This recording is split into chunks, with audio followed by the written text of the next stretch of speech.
La forêt des Lomes. Chapitre 3. Il faisait sombre, il faisait froid, et cette caverne était très inquiétante. Lou et Kiara venaient à peine d'y pénétrer, mais déjà elles ne rêvaient que d'une chose: vite en sortir pour retrouver maman. Il y avait de la boue partout sur le sol, et de l'eau ruisselait sur les murs. Au loin, on entendait parfois des cris bizarres qui faisaient sursauter les filles. Quel genre de monstre pouvait habiter là? Heureusement, Lou avait gardé une petite lampe de poche. Elle l'utilisa pour illuminer un peu le chemin. Kiara n'était pas très rassurée. Elle tenait la main de Lou et de l'autre son bâton de marche pour taper quiconque viendrait les embêter. Le chemin de la grotte s'enfonçait dans les profondeurs de la terre et on pouvait voir de plus en plus d'insectes ramper un peu partout. Lou pointa la lampe sur le plus gros d'entre eux et Kiara le toucha du bout de son bâton de bois. Il s'enfuya alors rapidement par un petit trou. « J'ai peur, je veux sortir d'ici !» dit Lou.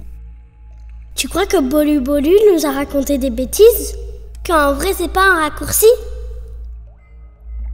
Une chose est sûre, les deux sœurs voulaient faire demi-tour, mais il fallait se rendre à l'évidence. Elles étaient déjà allées beaucoup trop loin. Après 1 heure de marche, en allant bien tout droit comme Bolu Bolu leur avait conseillé, elles arrivèrent dans un cul-de-sac. Le chemin s'était écroulé et il était maintenant impossible d'avancer plus. Lou et Kiara étaient maintenant bloqués au milieu de cette caverne sans solution. Et à ce moment-là, la lampe de Lou finit subitement par s'éteindre. « Oh non, on n'a plus de piles !» L'atmosphère était pesante et il faisait de plus en plus froid. Les deux petites filles étaient perdues là, dans le noir, et dans le silence, elles se prirent dans les bras l'une de l'autre pour se remonter le moral. Quand soudain, Lou vit quelque chose de bizarre par terre. C'était un fil.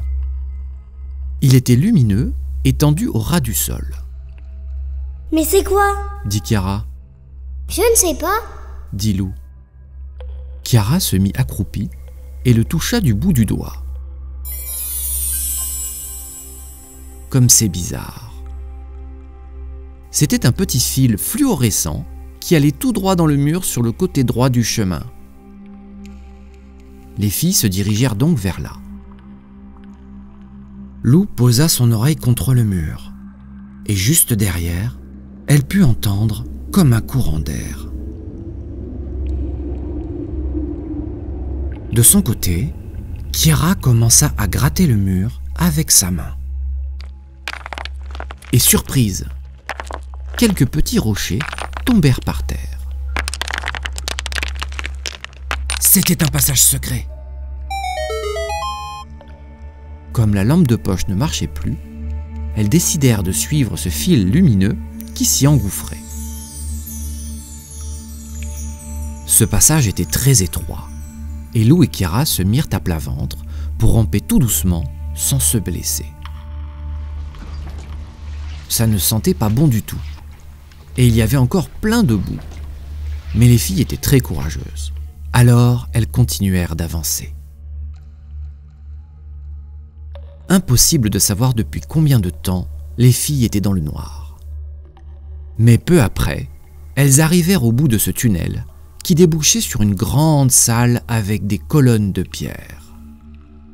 Au plafond, on pouvait voir quelques chauves-souris qui se chamaillaient gentiment. Kiara et Lou se relevèrent alors avant de suivre le fil qui continuait jusque derrière un grand coffre en bois. Tout était sombre, mais une lumière étrange s'échappait de là-bas.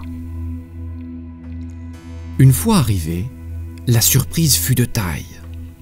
Le fil aboutissait à une araignée géante lumineuse qui dormait là. Les filles sursautèrent de peur, ce qui réveilla l'araignée. Avec ses yeux globuleux, elle regarda Lou, puis Chiara. Allait-elle les attaquer? Ou les enrouler dans son fil de soie lumineux? Eh bien, on ne réveille pas les gens comme cela. Laissez-moi me présenter. Je suis Arachnie, l'araignée lumière. Et vous, qui êtes-vous? Lou et Chiara se présentèrent toutes tremblantes et racontèrent leur périple à Arachnie.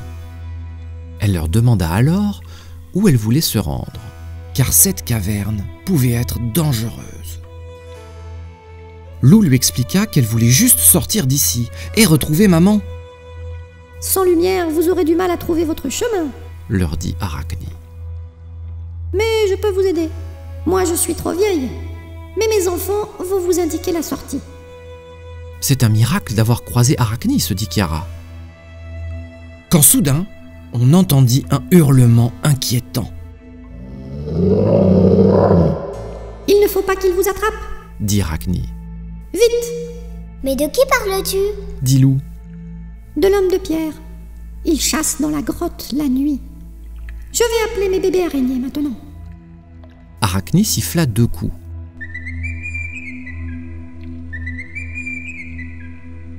Depuis la pénombre, et après quelques instants, des dizaines de petites araignées lumineuses apparurent partout sur les murs, ce qui éclaira complètement la salle.